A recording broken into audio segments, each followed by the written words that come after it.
Hello welcome to GRTV. దేశ చరిత్రలో రైతుకు పెట్టుబడి సాయం ఇచ్చిన ఏకైక నాయకుడు కేసీఆర్.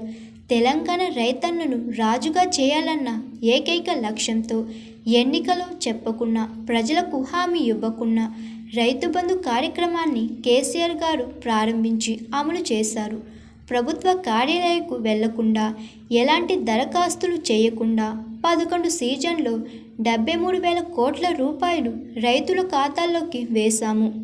తెలంగాణ రాష్ట్రంలో రాష్ట్ర ఏర్పాటు జరిగిన తర్వాత పెద్దలు, మా పార్టీ అధ్యక్షులు, అదేవిధంగా తెలంగాణ ప్రదాత కేసీఆర్ గారి నాయకత్వంలో 2014లో తెలంగాణ తొలి ప్రభుత్వం టీఆర్ఎస్ ప్రభుత్వం వ్యవసాయాన్ని స్థిరీకరించాలి, రైతును రారాజు చేయాలి అనే ఉద్దేశంతో భారతదేశంలో స్వాతంత్రం వచ్చిన తర్వాత ఎవ్వరు ఆలోచించని విధంగా ఒక విప్లవాత్మకమైన పథకానికి రూపకల్పన చేసి, ఎన్నికల మేనిఫెస్టోలో పెట్టకపోయినా, ఓట్ల కోసం ఆ మాట చెప్పకపోయినా, రైతుల మీద ప్రేమ ఉండే నాయకుడు కాబట్టి, తాను స్వయంగా రైతు కాబట్టి కేసీఆర్ గారు రైతుకు పెట్టుబడి ఇవ్వాలి, రైతు దాన్ని ఏ రూపంలో వాడుకున్నా వ్యవసాయంలో రైతుకు పెట్టుబడి ఇవ్వాలి అని ఆలోచన చేసి దాన్ని అమలు చేసిన నాయకుడు మా నాయకుడు కేసీఆర్ గారు.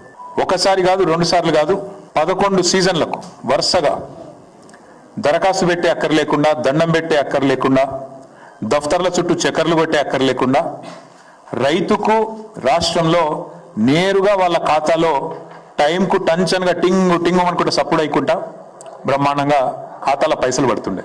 1 కాదు, 2 కాదు, 73,000 కోట్ల రూపాయలు రైతుల ఖాతాల్లో వేసిన నాయకుడు 11 సీజన్ల పాటు కేసీఆర్ గారు. ఆ రోజు భూ రికార్డుల ప్రక్షాళన చేసి వెంటనే మేము మొత్తం రైతాంగానికి 70 లక్షల మంది రైతులు, 1,52,00,000 ఎకరాలకు టంచన్గా రైతు బంద్ చేసినాం. మా దగ్గర క్లారిటీ ఉంది. ఒక్క పైసా లంచం లేకుండా, ఒక్క రూపాయి అవినీతికి ఆస్కారం లేకుండా చేసినాం. జోర్దార్గా రైతు ఒక రారాజులాగా కేసీఆర్ గారు ప్రభుత్వంలో బతికిండు. మరి ఇప్పుడు మీ ప్రభుత్వం వచ్చినాక బిచ్చగాన్ లెక్క రైతు ప్రమాణపత్రం ఇవ్వాలి అనలేదు దొంగతనం జరిగినట్టు 22,000 కోట్లు దారి మళ్ళినాయి. ఎవరికి పోయినా 22,000 కోట్లు చెప్తావా? దమ్ముందా ఈ ప్రభుత్వానికి? ఎక్కడ పోయినా 22,000 కోట్లు చెప్తాను? పెట్టు, లెక్క పెట్టు. Hi, this is Swathi. Like చేయండి, షేర్ చేయండి, కమెంట్ చేయండి అండ్ సబ్స్క్రైబ్ చేయండి GRTV. Hi, this is Monica. Please like, share and subscribe GRTV.